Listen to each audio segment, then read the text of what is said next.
My mother moved her entire family into my house while I was gone.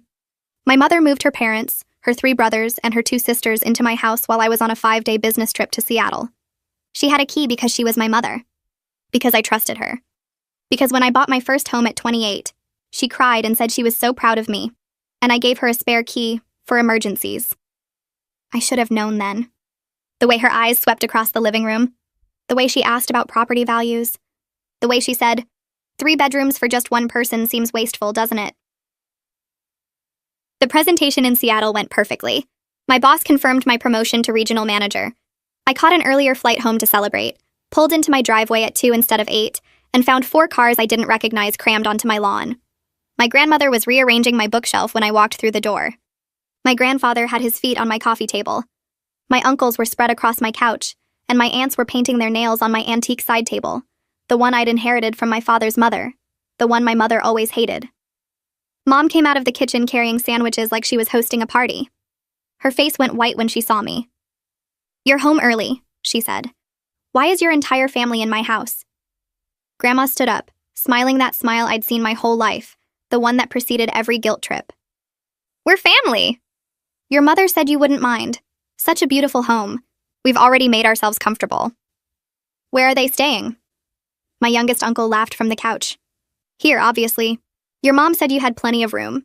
3 bedrooms sitting empty while we were cramped in that tiny apartment." That's when the reality hit me. The apartment they'd been evicted from. The one my mother had been secretly paying for with money she borrowed from me. The loans she never paid back. The emergencies that were always someone else's rent. "Start explaining," I told her in the kitchen, where they'd already reorganized my cabinets. My grandmother's china, the set from Dad's side, was stacked carelessly next to regular plates. Someone had ruined my cast iron pan.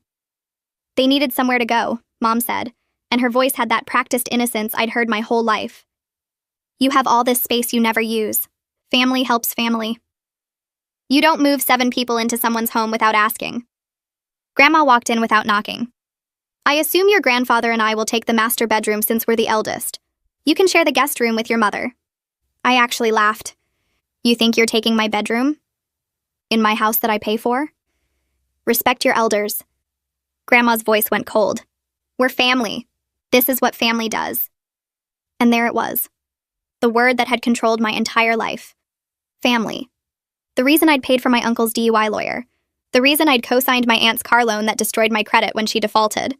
The reason I'd given my mother $30,000 over 5 years that I'd never see again. "You have 1 hour to leave," I said. "All of you. If you're not gone, I'm calling the police."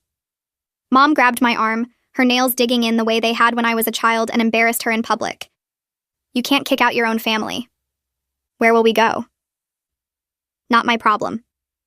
"After everything I sacrificed for you?" Her voice cracked perfectly. "I raised you alone after your father left. I gave up everything. And this is how you repay me?" The guilt hit me like it always did. The old programming. The voice in my head that said I was selfish, ungrateful, that I owed her everything. But then I looked around my invaded home. My grandmother wearing my bathrobe. My uncle's cigarette burning a hole in my couch. My mother's family taking everything I'd built. "You didn't sacrifice anything," I said quietly. "Dad left because of you. He tried to get custody and you told the court he was abusive. He sent child support and you spent it on yourself. He died thinking I hated him because you intercepted every letter he ever sent me."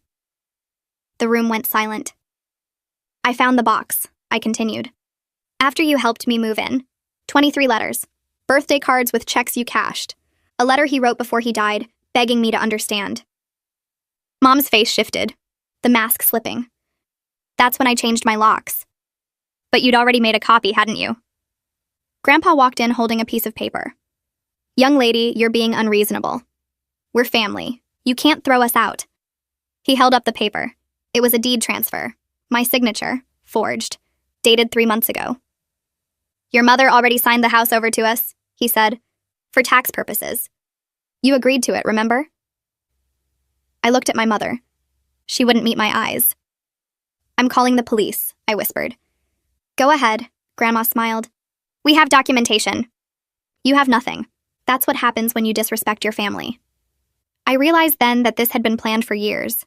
Every loan, every favor, every key I'd given away. My mother had been waiting for me to build something worth taking. I pulled my phone from my pocket, my hands shaking so badly I almost dropped it twice before getting it unlocked. My fingers found 911 and I pressed the call button, forcing my voice to stay level even though everything inside me was screaming. Grandpa still held that forged deed like it was a winning lottery ticket, and Grandma's smile hadn't moved from her face. This wasn't family drama anymore. This was fraud. This was people trying to steal my house with fake papers, and I needed help right now.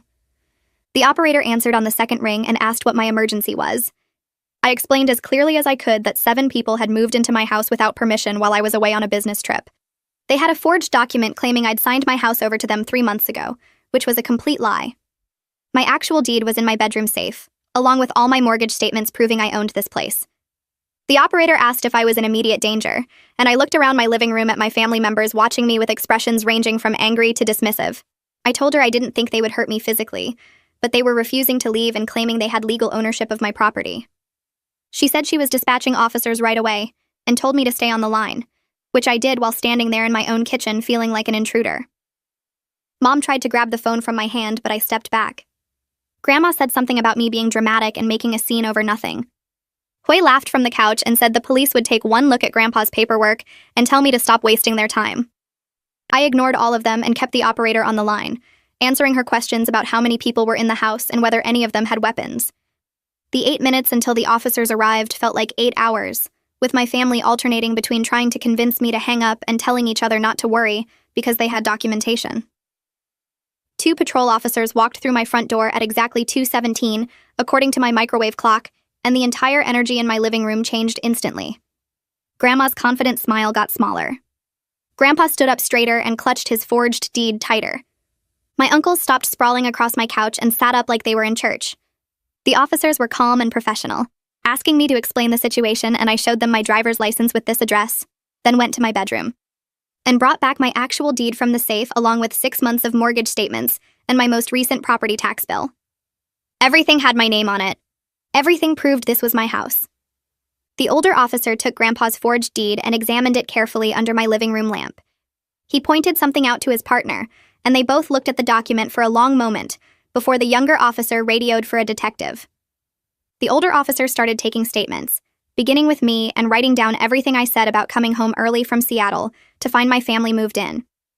Then he moved to my family members, and I watched them get increasingly nervous as they gave conflicting stories about whether Mom had told them I'd agreed to this, or whether they'd just assumed I wouldn't mind. Grandma kept insisting the deed was legitimate and I'd signed it myself, but her voice had lost its earlier certainty.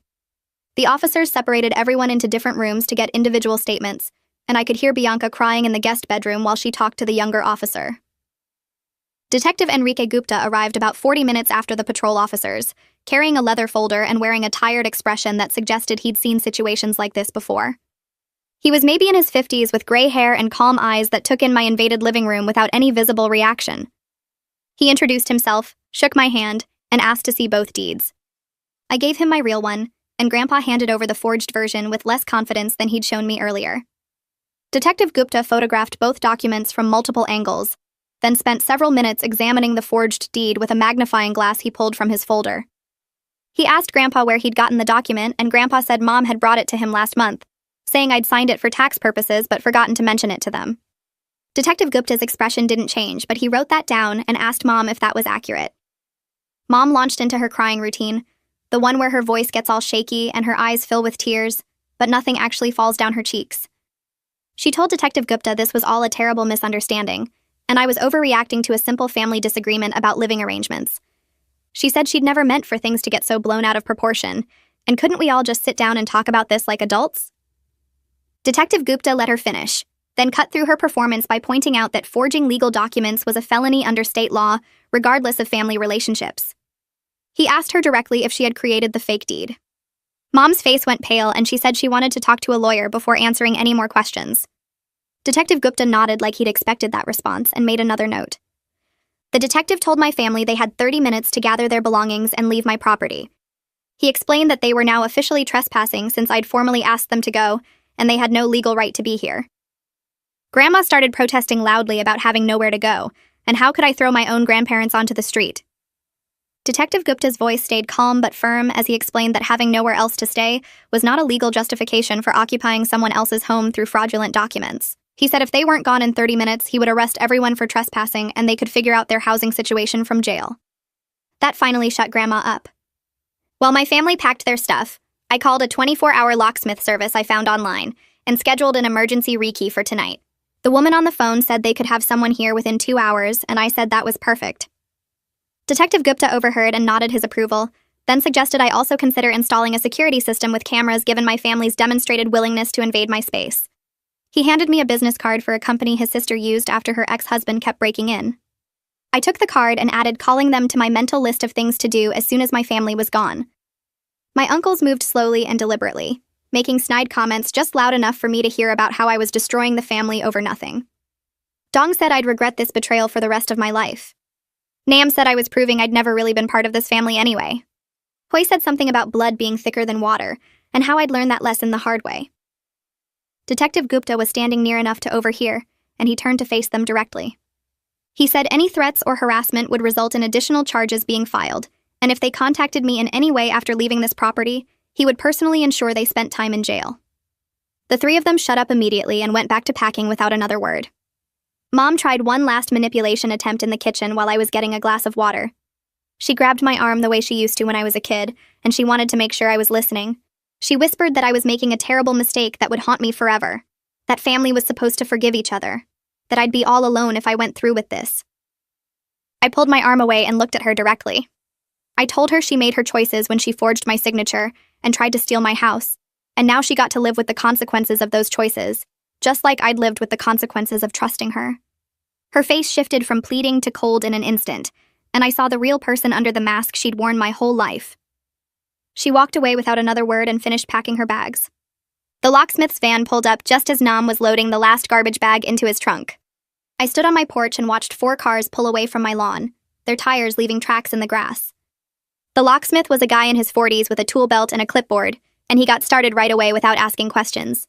Detective Gupta stayed on the porch with me while the locksmith worked on the front door, explaining that I should file the full report tomorrow and bring all my documentation. He handed me his card and said to call if anyone from my family tried to contact me or come back. The locksmith moved through my house, changing every lock, front door, back door, garage door, and I followed him around like I was seeing the place for the first time. Detective Gupta left after the family was gone, and I was alone with the locksmith drilling out cylinders and installing new hardware. He finished in 40 minutes and handed me 3 sets of keys, and I paid him in cash because I didn't want this charge showing up anywhere Mom might see it. After he left, I walked through every room cataloging what they'd done. My bedroom had been gone through, drawers opened, closet disturbed, like they'd been looking for valuables or documents. The antique side table from Dad's grandmother had a deep scratch across the top where someone had dragged something heavy. My kitchen cabinets were completely reorganized, everything in the wrong place, and my cast iron pan sat in the sink with rust spots from whoever had washed it with soap. I found my bathrobe on the bathroom floor, my towels used and left in a pile, my personal spaces invaded in ways that made my skin crawl.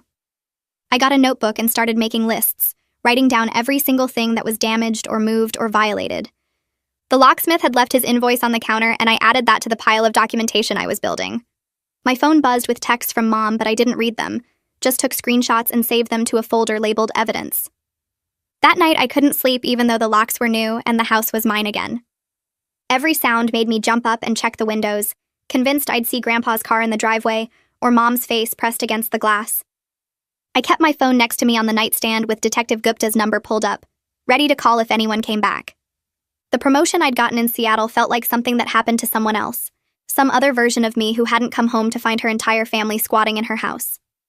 I lay in bed staring at the ceiling and realized they'd stolen my celebration, my achievement, my moment of pride, and turned my homecoming into this nightmare that wouldn't end even after they left. Morning came and I called my boss from the kitchen, explaining that I needed emergency personal leave because of a family crisis involving police and potential legal action. My voice shook when I said it out loud, making it real in a way it hadn't been before. She didn't ask for details, just told me to take the full week and not to worry about work. She said my promotion wasn't going anywhere, and my well-being came first, and I almost started crying at how supportive she was being. I thanked her and hung up and sat at my kitchen table feeling exhausted, even though it was only 8 in the morning. I drove to the county records office as soon as it opened, bringing all my documents in a folder I'd organized the night before. The clerk was a woman in her 60s who listened to my explanation with growing horror. her face getting paler as I described the forged deed and my family's invasion.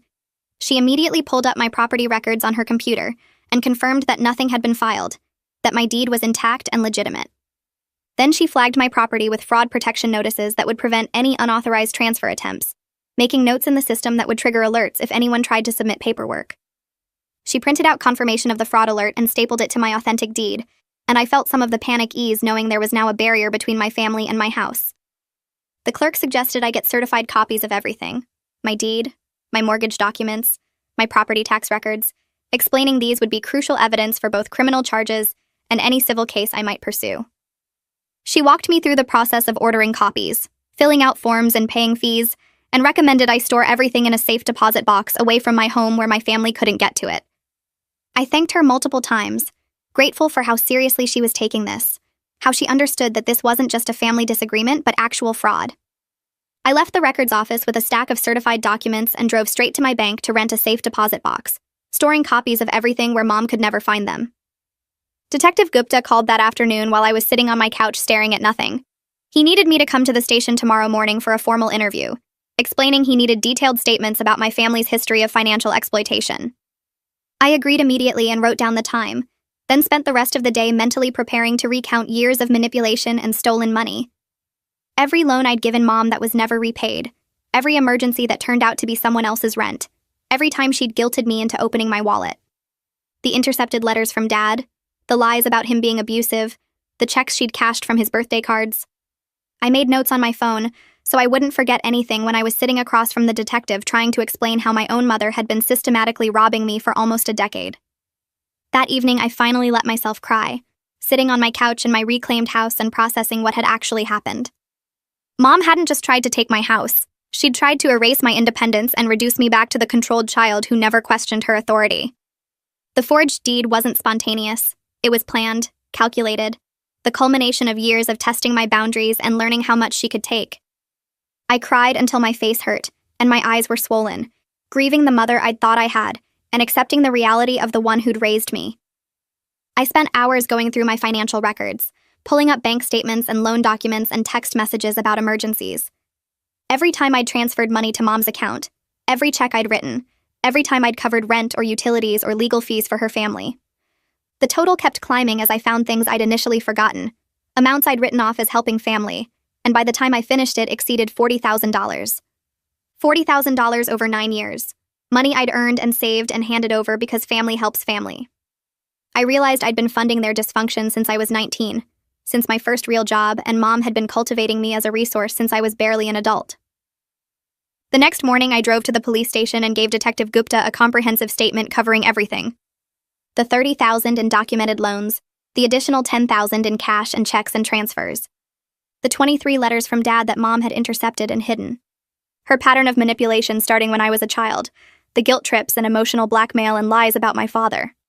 The timeline of the invasion, how she'd used her emergency key while I was in Seattle, how she'd planned this for months or maybe years.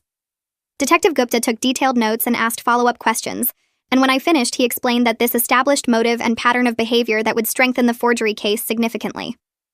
He said the prosecutor would want to interview me too, that my testimony about the financial exploitation would demonstrate this wasn't a misunderstanding, but a calculated crime.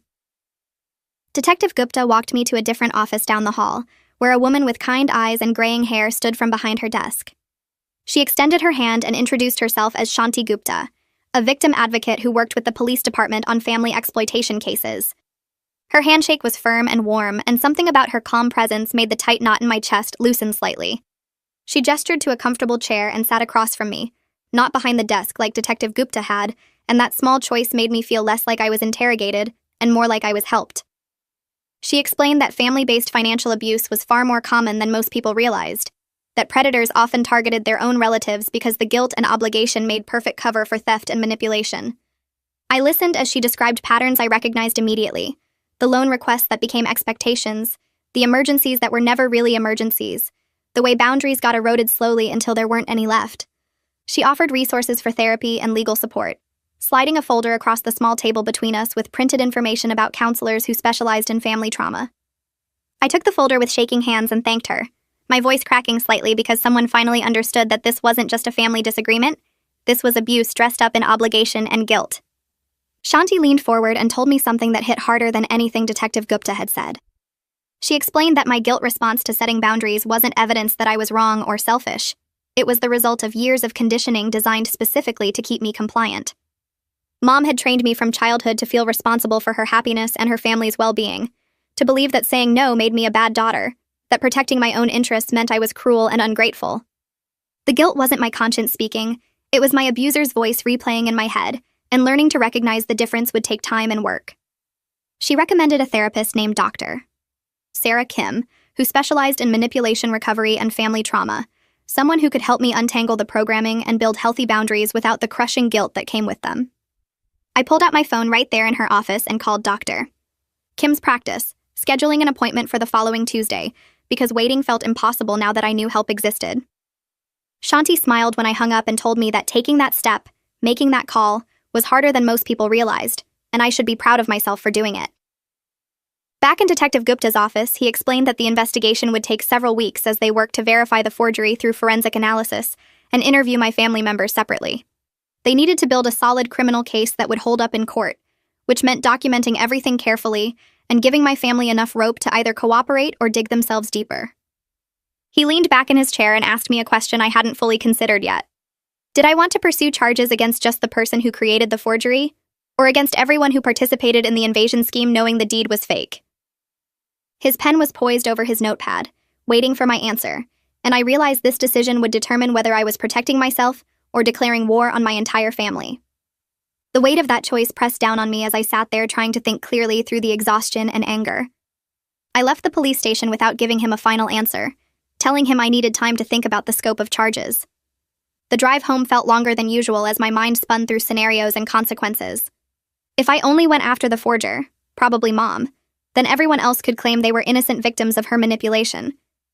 But if I pursued charges against everyone who knowingly participated, I'd be sending aunts and uncles and maybe even grandparents to jail for fraud and conspiracy. The guilt tried to creep back in, whispering that family didn't do this to each other, that I was being vindictive and cruel. I spent hours that evening sitting on my couch, staring at my phone, trying to decide if wanting accountability made me as bad as them. Finally, I called Shanti's office number and left a message asking if she had time to talk through this decision, because I couldn't trust my own judgment anymore. Shanti called back within an hour, even though it was past normal business hours, and listened as I explained my dilemma. Her response was gentle but firm. She reminded me that I didn't create this situation. My family did through their choices and their willingness to participate in fraud. Protecting myself wasn't the same as attacking them, and holding people accountable for criminal behavior wasn't revenge. It was justice. She asked me a question that shifted my entire perspective. If a stranger had forged my signature and invaded my home with 6 accomplices, would I hesitate to pursue charges against all of them? The answer was obviously no, and she pointed out that being related to criminals didn't make their crimes less serious. It actually made them worse because they exploited the trust that came with family bonds. I thanked her and hung up feeling clearer about what I needed to do, even though the guilt still gnawed at the edges of my resolve. The next morning, I called Detective Gupta and told him my decision. I wanted to pursue charges against whoever created the forged deed and anyone who knowingly participated in the fraud, but I requested leniency for family members who might have genuinely been manipulated into thinking the arrangement was legitimate. He was quiet for a moment, then told me that approach demonstrated more compassion than my family had shown me, and he respected the balance I was trying to strike. He said the investigation would proceed with that framework in mind, interviewing everyone separately to determine who knew what and when. I felt simultaneously relieved and terrified, knowing I'd just set in motion a process that would probably destroy what was left of my family relationships, but also knowing I couldn't let them get away with trying to steal my house. Mom started calling that same afternoon, and by the end of 3 days she'd left 14 voicemails that I saved, but didn't listen to immediately. When I finally forced myself to play them back, they cycled through every manipulation tactic she'd ever used. The first few were tearful apologies claiming she'd made a terrible mistake and just wanted to help her struggling family. The middle ones turned angry, accusing me of being cruel and heartless and destroying everyone's lives over a misunderstanding. The final ones contained barely veiled threats about family consequences and how I'd regret choosing outsiders over blood. I saved every single message as potential evidence and didn't respond to any of them, following Shanti's advice about maintaining no contact during the investigation. Each time my phone rang with Mom's number, I felt my stomach clench, but I also felt my resolve getting stronger because her messages proved exactly what Shanti had explained about manipulation and guilt tactics. Grandma apparently got my work email somehow, probably from Mom's records, and sent a long message that appeared in my inbox 4 days after the police removed them from my house. She wrote about family loyalty and respecting elders and how I was destroying everyone's lives over what she called a simple misunderstanding about property arrangements. The email was perfectly crafted to hit every guilt button I had, reminding me of family dinners and childhood memories and all the times they'd supposedly been there for me. I read it once, felt the familiar guilt trying to take hold, then forwarded the entire thing to Detective Gupta and blocked her email address. Something had shifted in me during those conversations with Shanti and the detective. Each manipulation attempt, instead of making me question myself, actually strengthened my determination to see this through, because it proved they hadn't changed at all and weren't planning to. The security company arrived on schedule 2 days later, and I watched as they installed cameras at every entrance and a comprehensive alarm system with sensors on all the windows and doors. The technician showed me how to use the app on my phone to monitor everything remotely, how to set different alarm modes, how to get instant notifications if any sensor was triggered. I tested every single sensor obsessively that first night, opening and closing windows and doors to make sure the alerts worked, checking the camera feeds to verify the angles covered my entire property. The system gave me back some sense of safety in my own home, knowing I'd have warning if anyone tried to approach my house without permission. I still jumped at random noises and checked the locks multiple times before bed, but I slept slightly better that night than I had since finding my family in my living room. 1 week after the invasion, Detective Gupta called with an update that made my hands shake. Forensic analysis had confirmed beyond any doubt that the deed was forged, and they'd identified Mom as the likely creator based on handwriting analysis and some digital forensics I didn't fully understand. He was bringing her in for formal questioning the next day and wanted to know if I would testify if charges were filed. The question hung in the air between us, and I realized this was the moment where I either backed down or fully committed to holding her accountable. My voice came out steadier than I expected when I told him yes, I would testify, whatever the case needed. I hung up feeling surprised by my own certainty. 2 weeks ago, I would have crumbled under the pressure and guilt, would have found a way to excuse her behavior or minimize the damage. But Shanti's counseling had helped me understand that protecting myself wasn't betrayal, that my family's attempts at guilt manipulation were actually proof of their continued abuse, rather than evidence of my cruelty. The more they tried to twist my boundaries into attacks, the more certain I became that cutting them off completely was the only way to build a life free from their exploitation. I looked around my quiet house, my safe space that I'd worked so hard to afford, and felt something close to peace, knowing I was finally fighting back against people who'd been stealing from me for almost a decade. Gracie Wallace called 2 days later while I was organizing paperwork at my kitchen table, and I grabbed the phone on the second ring. She introduced herself as the forensic document examiner Detective Gupta had hired and asked if I had time to discuss her findings about the forged deed. I told her yes and pulled out my notebook to take notes while she walked me through her analysis. She explained that my actual signature had consistent pressure patterns and specific letter formations that the forged version completely missed. The person who created the fake deed had tried to copy my signature from something, but didn't understand the underlying mechanics of how I actually write. The notary seal was another major problem because it belonged to a notary who'd retired 8 years ago and moved to Florida, which meant someone had either stolen an old stamp or created a fake one. The paper stock was wrong too, since official county documents used a specific watermarked paper that the forged deed didn't have. She told me her report documented all these inconsistencies with photographs and technical analysis that would be extremely difficult for any defense attorney to challenge. I thanked her and hung up feeling something close to vindication, knowing the evidence was this strong. Shanti had recommended Roger Wallace, a real estate attorney who specialized in property disputes and family fraud cases, so I scheduled an appointment for the following week.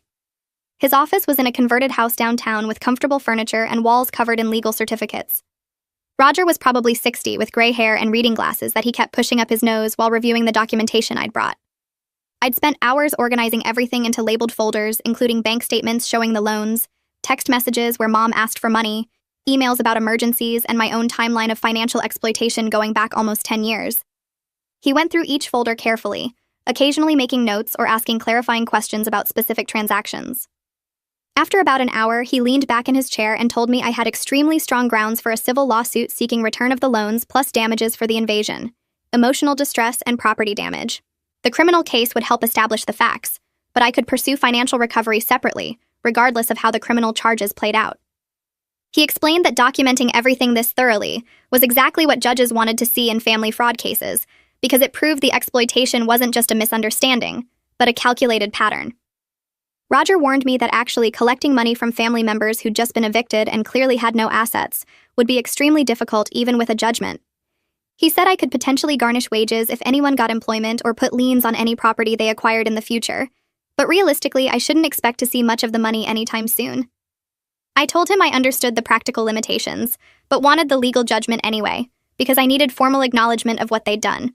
A court ruling would create a permanent record that couldn't be rewritten or minimized by family stories. It would also protect me against future claims if they ever tried to argue I'd given them the money as gifts, or owed them something.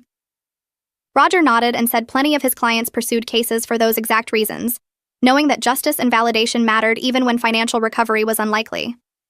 We discussed his fees and I signed the initial paperwork to retain him, feeling like I was building a wall of legal protection around myself brick by brick. My first therapy appointment arrived on a Thursday afternoon at an office in a medical building near the hospital. The therapist's waiting room had soft lighting and nature photographs that were probably supposed to be calming, but just made me more nervous. I filled out intake forms asking about family history, mental health background and current symptoms, checking boxes for anxiety, difficulty sleeping, and intrusive thoughts. The therapist called me back after 15 minutes and introduced herself with a warm handshake before gesturing to a comfortable chair across from her desk. She asked me to start wherever felt natural, so I began with finding my family in my house and the forged deed, then backtracked to explain the years of loans and manipulation that led up to that moment. Talking through the full history out loud to a stranger made me realize how deeply the dysfunction ran and how much I'd normalized over the years.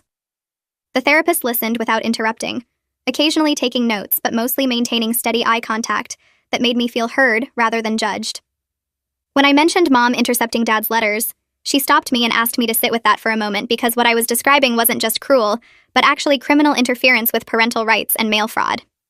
I'd never thought of it in those terms before, always framing it as Mom being protective or controlling, rather than recognizing it as serious crimes that destroyed my relationship with my father. The session ran over time as I worked through these realizations, and I left feeling emotionally wrung out, but somehow lighter.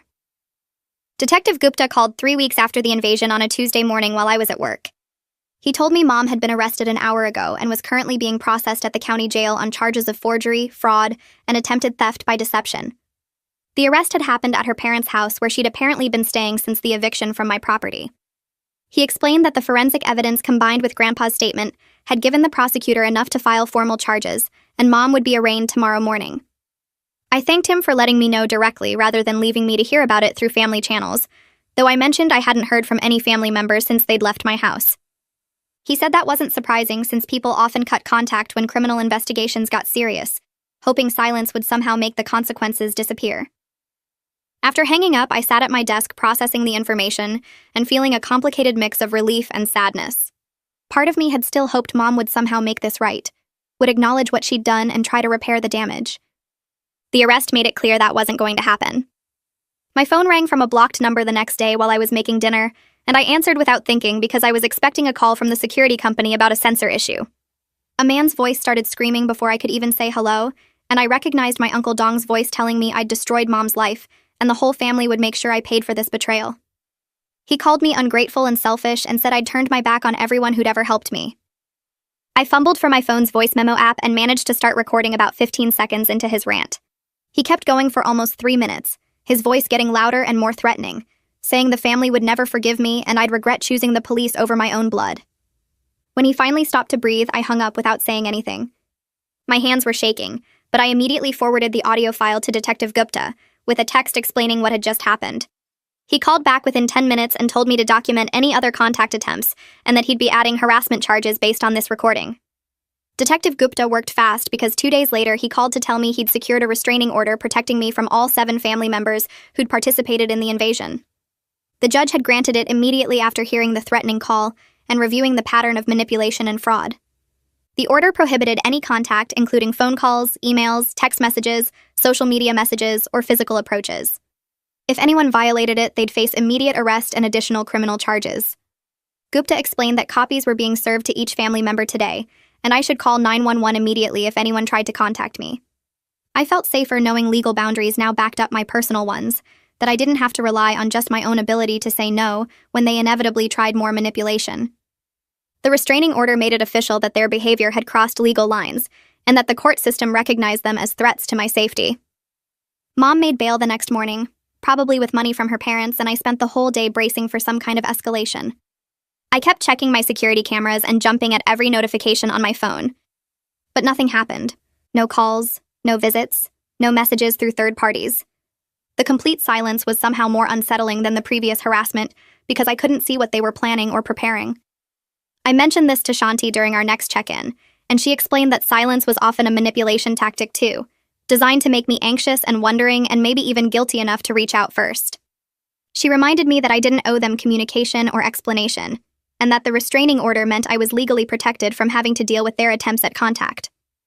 Still, I found myself checking the cameras obsessively and sleeping poorly, my brain convinced that the silence meant they were plotting something worse. My therapy sessions over the next few weeks focused on processing the grief of losing my family, even though they were toxic. The therapist helped me understand that mourning the family I wished I had was different from wanting back the family I actually had, and both feelings could exist at the same time without contradicting each other. I could grieve the mother-daughter relationship I'd always hoped for, while still maintaining boundaries against the mother I actually got.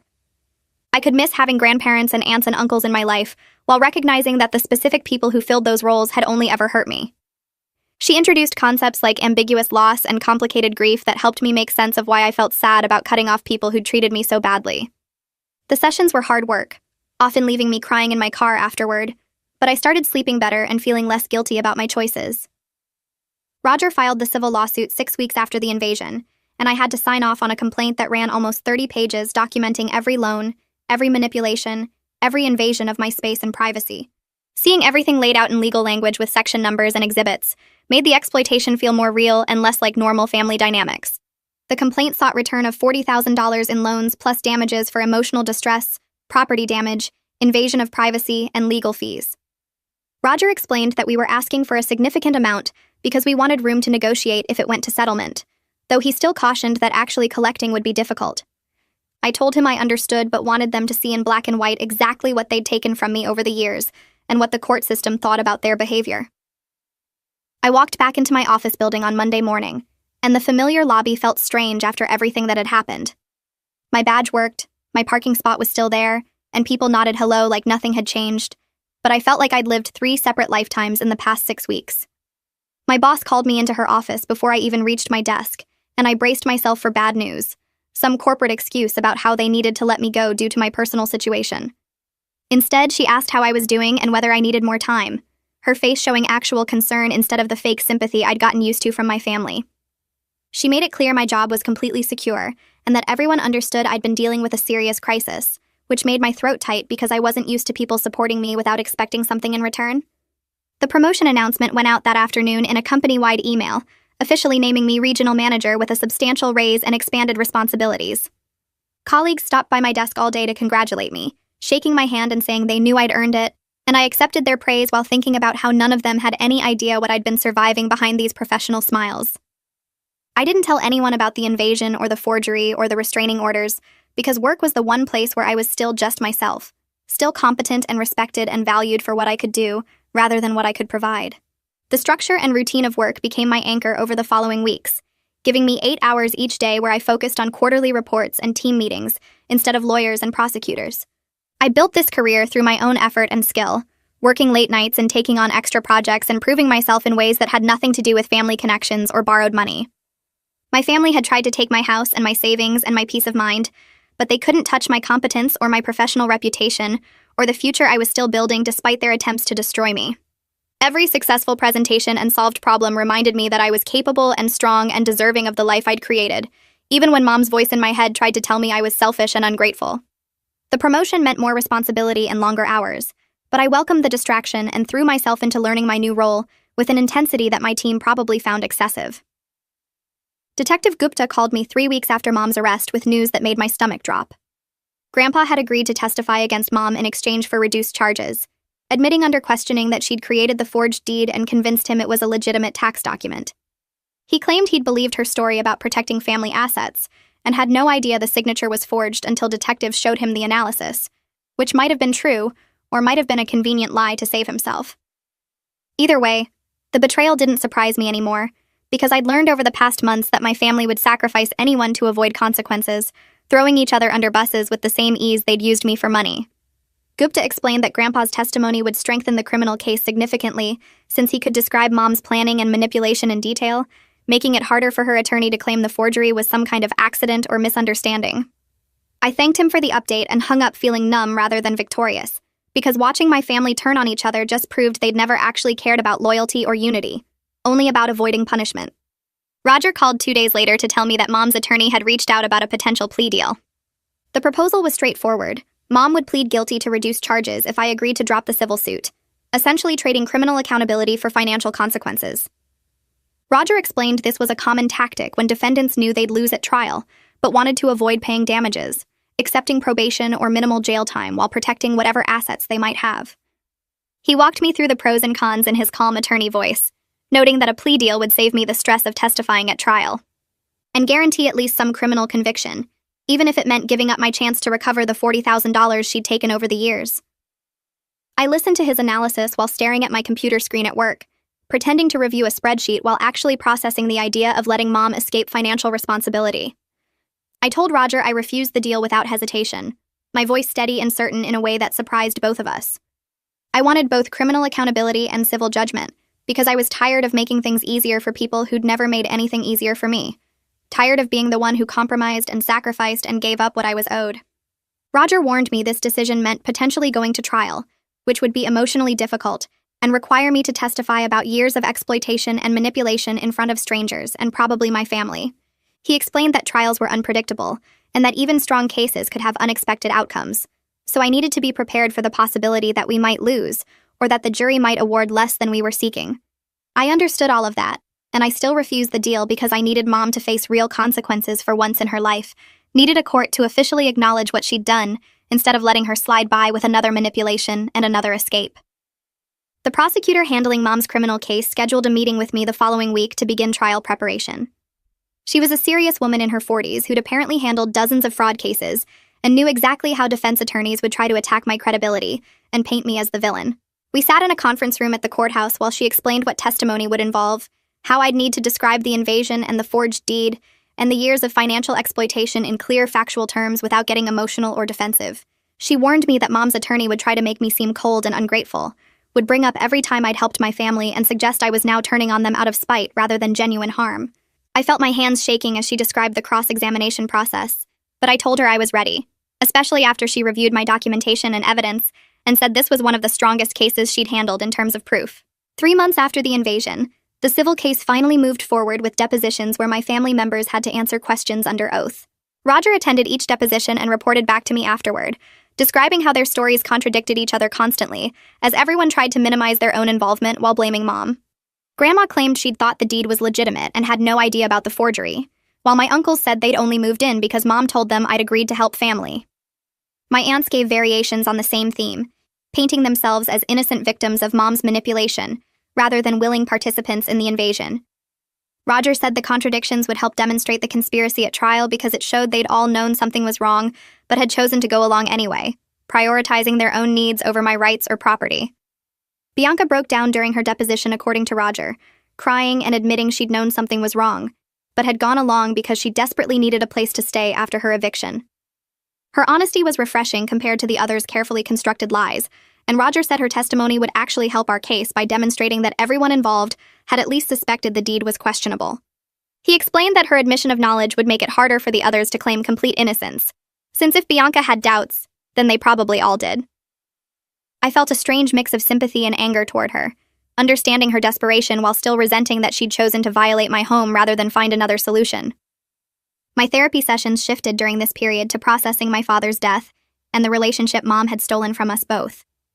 This hurt even more than the recent invasion, because it represented decades of loss rather than one terrible incident, years of birthday cards and letters and attempts at connection that I'd never received. I started writing letters to Dad that I'd never send, filling pages with apologies and explanations and the life updates he'd missed, telling him about my house and my promotion, and how I'd finally learned the truth about Mom's lies. My therapist encouraged this practice as a way to grieve the relationship we should have had while acknowledging the reality that he was gone, and I'd never get those years back.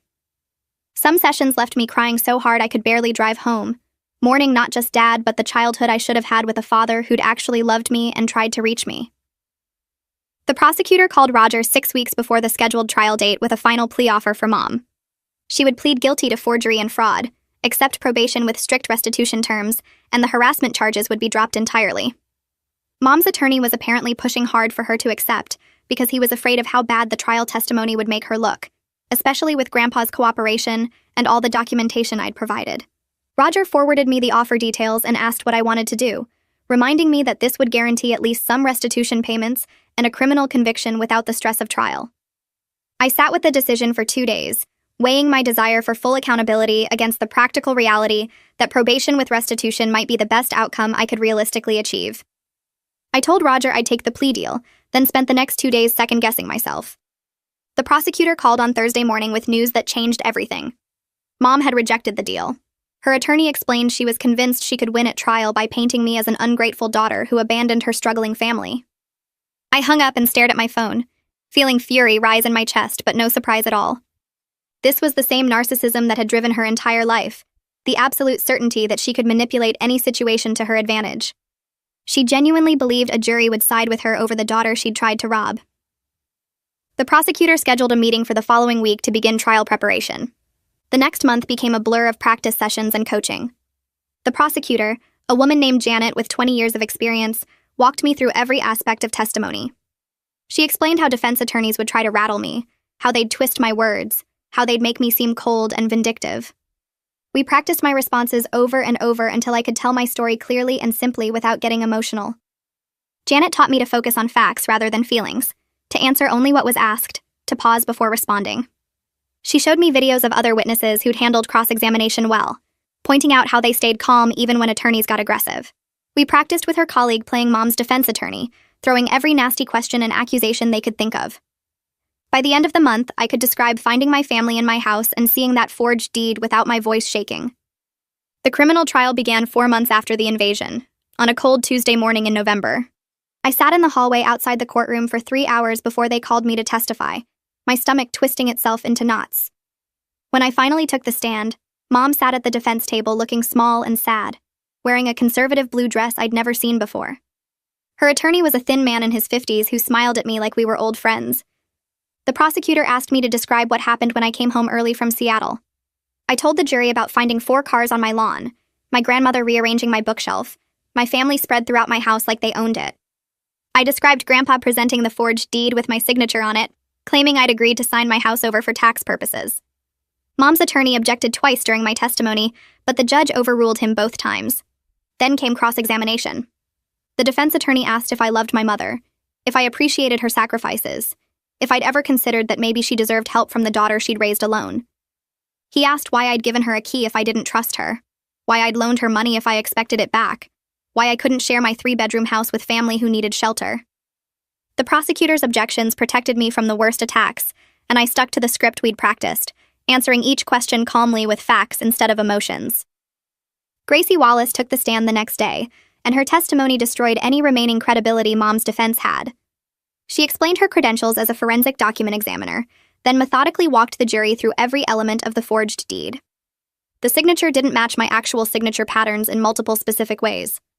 The notary seal was fake, using a design that hadn't been in use for 5 years. The paper stock was wrong for official county documents. The formatting didn't match authentic deed transfers from that time period. She showed comparison charts and enlargements, pointing out each discrepancy with scientific precision.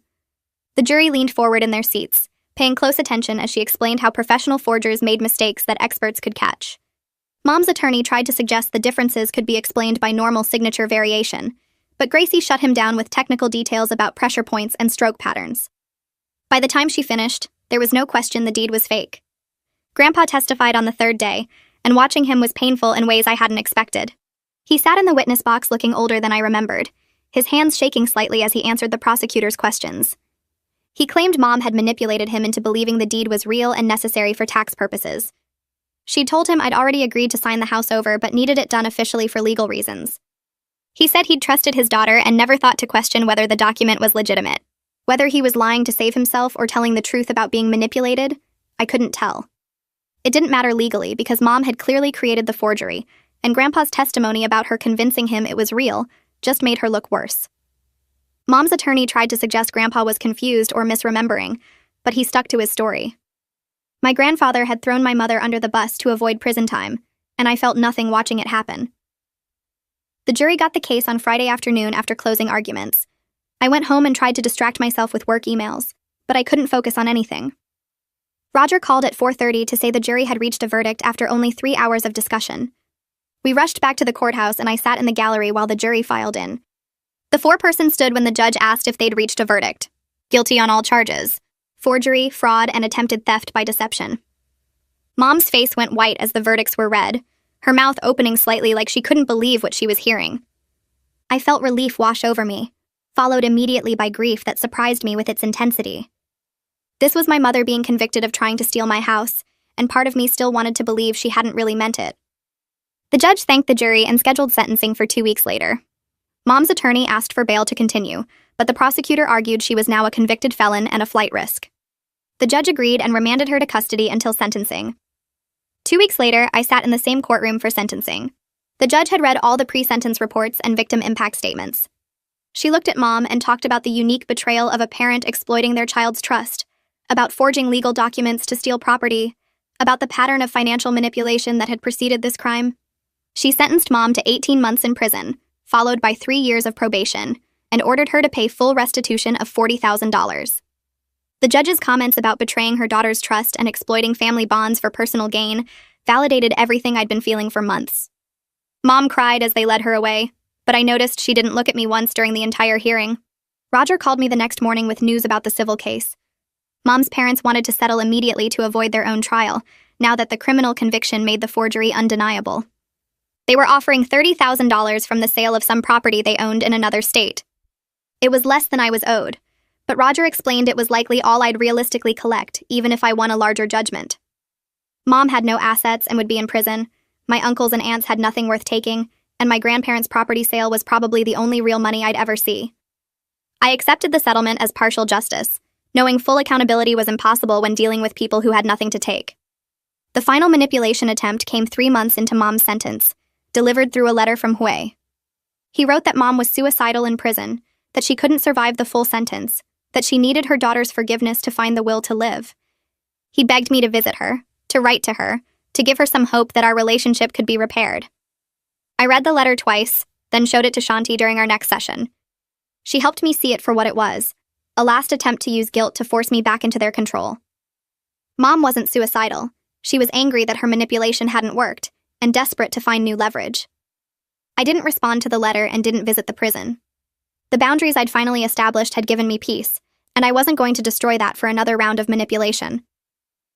6 months after the invasion, I refinanced my mortgage to remove every trace of Mom from my financial paperwork. The bank had listed her as an emergency contact on the original loan documents, and seeing her name there made my skin crawl. I updated all my legal documents at the same time, changing beneficiaries and power of attorney designations, removing her from my life insurance and retirement accounts. The loan officer who processed the refinance was efficient and professional, never asking why I needed to remove my mother from everything. The process took 3 weeks and cost me closing fees, but it felt like cleansing my house of the last traces of her presence and control. When the new mortgage documents arrived with only my name on them, I filed them carefully in my safe deposit box and felt something release in my chest. I met someone at a coffee shop 3 months after the trial ended. One of my work friends dragged me to a networking thing I didn't want to attend, and he was there talking about project management systems with the kind of enthusiasm that made boring topics interesting. We started talking about software integration and somehow ended up discussing terrible family dynamics, and I found myself telling him the basics about the invasion without the usual shame that came with admitting my mother tried to steal my house. He didn't look at me with pity or judgment, just nodded and said his sister had stolen from their parents for years before anyone acknowledged the problem. We exchanged numbers and started texting about work stuff that gradually became personal stuff, and when he asked me to dinner, I said yes without the panic I expected to feel. The first date felt easy in ways I didn't know dates could feel.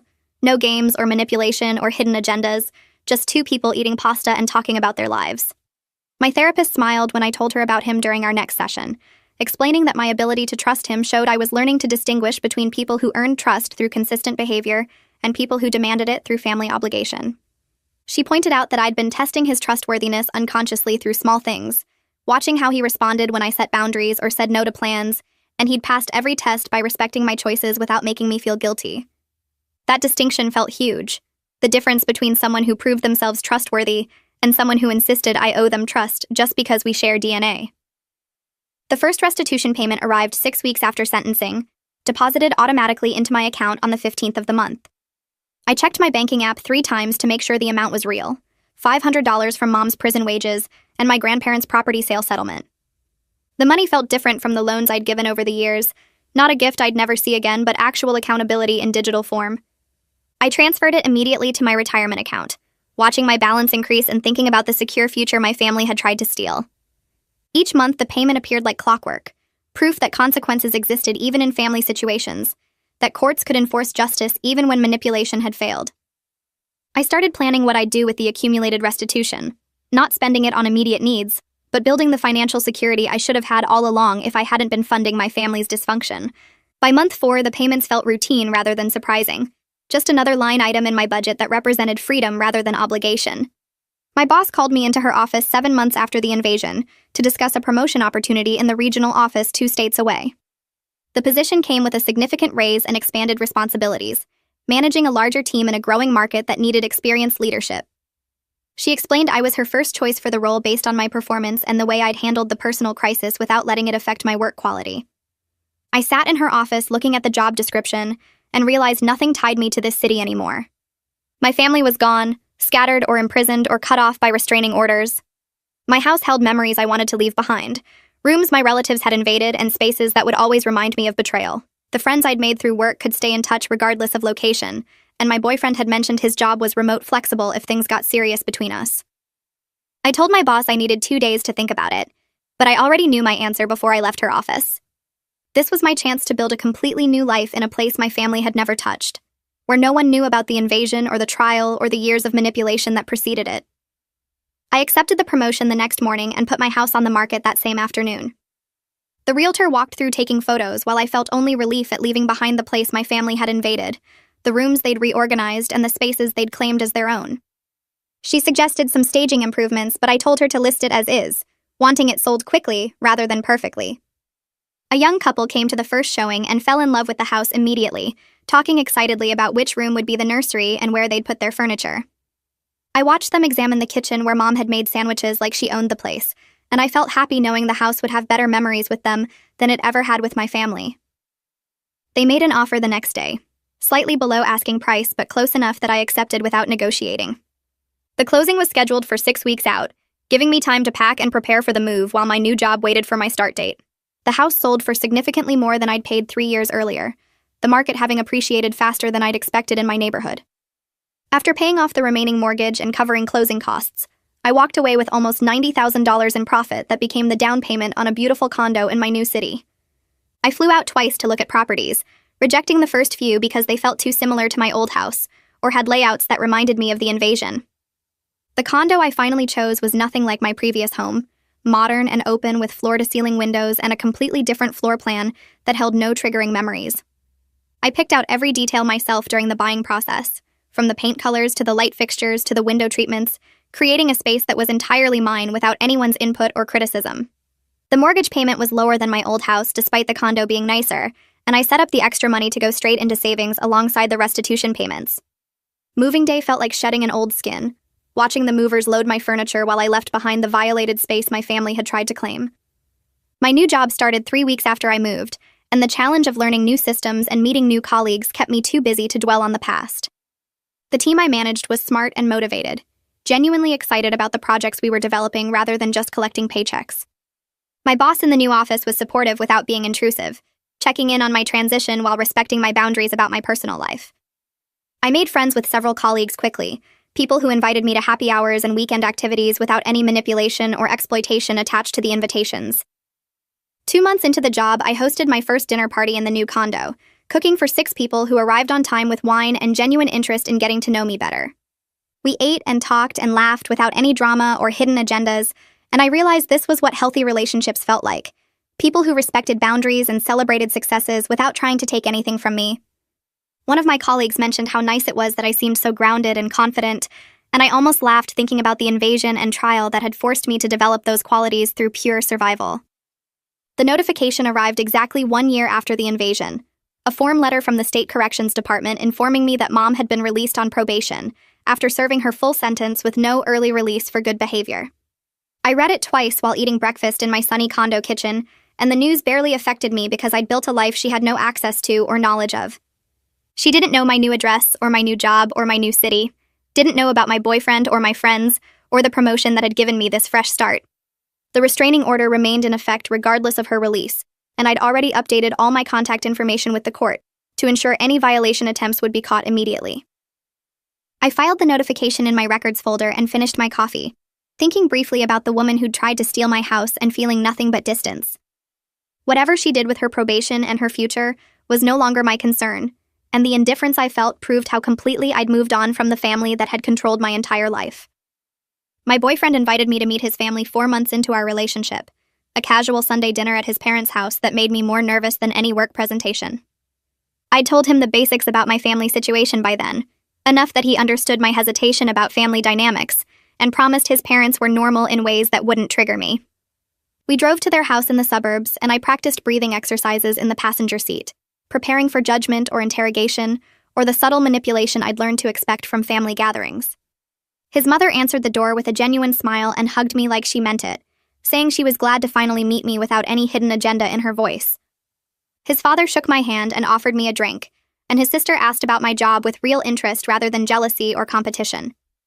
We ate dinner around their table and the conversation flowed naturally. No guilt trips or demands or passive-aggressive comments about my choices. They asked about my move and my new city without prying into why I'd relocated, and when I mentioned I didn't talk to my family anymore, his mother just nodded and said some families were toxic, and it took strength to walk away. I almost cried at the casual acceptance, the lack of pressure to reconcile or forgive or maintain contact with people who'd hurt me. This was what normal families looked like, I realized. People who respected boundaries and supported each other without exploitation or manipulation. My therapy appointment the following week focused on my progress over the past year, and Shanti suggested we discuss moving to occasional check-ins rather than weekly sessions. I'd processed the major trauma from the invasion and the trial, developed healthy coping skills for managing guilt and boundary setting, and built a new life that reflected my values rather than my family's demands. She walked me through the work I'd done, from that first session where I could barely talk about the invasion, without crying, to now where I could discuss my family with calm detachment. I felt proud of the healing I'd accomplished, the way I'd learned to distinguish between healthy and toxic relationships, the boundaries I'd established that protected my peace without apology. We scheduled monthly check-ins for the next 6 months with the understanding that I could always return to weekly sessions if needed, but both of us felt confident I had the tools to maintain my progress independently. Walking out of her office that day felt different from previous appointments, less like seeking help and more like touching base with someone who'd guided me through the hardest year of my life. My boyfriend proposed 2 years after we started dating, on a quiet Saturday morning in our shared condo after we'd moved in together 6 months earlier. He didn't make a big production of it, just asked while we were drinking coffee on the couch if I wanted to build a life together officially. I said yes without the panic or doubt I might have felt before the invasion taught me who deserved my trust and commitment. Planning our wedding involved none of the drama I'd always associated with family events. No fights over guest lists or seating arrangements or whose opinion mattered most. His family embraced me completely during the planning process, his mother helping with vendor selections without trying to control my choices, his sister offering to help with whatever I needed without expecting anything in return. We kept the wedding small and intimate, inviting only people who'd earned their place in our lives through genuine care and respect. I didn't send an invitation to Mom or any of my relatives, didn't even consider it because they'd lost the right to celebrate my happiness when they tried to steal my home and my future. Standing with my fiancé looking at wedding venues and tasting cakes and choosing flowers, I realized I was building the chosen family I'd always deserved. People who loved me without conditions or manipulation, who celebrated my success without trying to take anything from me. The wedding day arrived 6 months after the engagement, and I stood in the small room at the venue checking my reflection in the mirror one last time. My dress was simple and elegant, nothing like the elaborate gowns Mom always said I should wear when I got married someday. The thought of her crossed my mind for just a second, along with Dad, and I felt that familiar ache for what could have been if things had been different. But then I heard laughter from the main room where my friends were gathering, my boyfriend's family talking and joking, and I realized I didn't need the family I was born into when I had this one instead. These people loved me without asking for anything back, without keeping score of favors or loans, without making me feel guilty for having boundaries. Walking down the aisle toward my soon-to-be husband, I saw faces that represented genuine care and respect, people who celebrated my success instead of trying to take from it. The ceremony was short and personal, vows we wrote ourselves about building a life based on trust and honesty, And when we kissed as husband and wife, I felt completely free from the guilt that had controlled me for so long. The reception was exactly what we wanted. Small and intimate with dancing and good food and toasts that made everyone laugh. My new mother-in-law hugged me and whispered that she was so happy to have me in their family, and I believed her because she'd never once tried to manipulate or use me. Standing with my husband in our condo later that night, surrounded by friends who stayed to help us celebrate, I looked around at the life I'd built after the invasion and realized something important. That terrible day when I came home to find my family in my house, when Mom tried to steal everything I'd worked for, that was actually the moment that set me free. The invasion forced me to see the truth about who they were and what they'd been doing to me for years, and breaking away from them let me become the person I was always supposed to be. I had a career I loved, a husband who respected me, friends who genuinely cared about my happiness and financial security I'd earned through my own hard work. The $30,000 in restitution couldn't replace the decades of manipulation, but it represented something more valuable, proof that I could stand up for myself and win. Looking at my husband's face as he smiled at something our friend was saying, I felt genuinely happy in ways I never thought possible back when I gave Mom that key and trusted her with access to my home.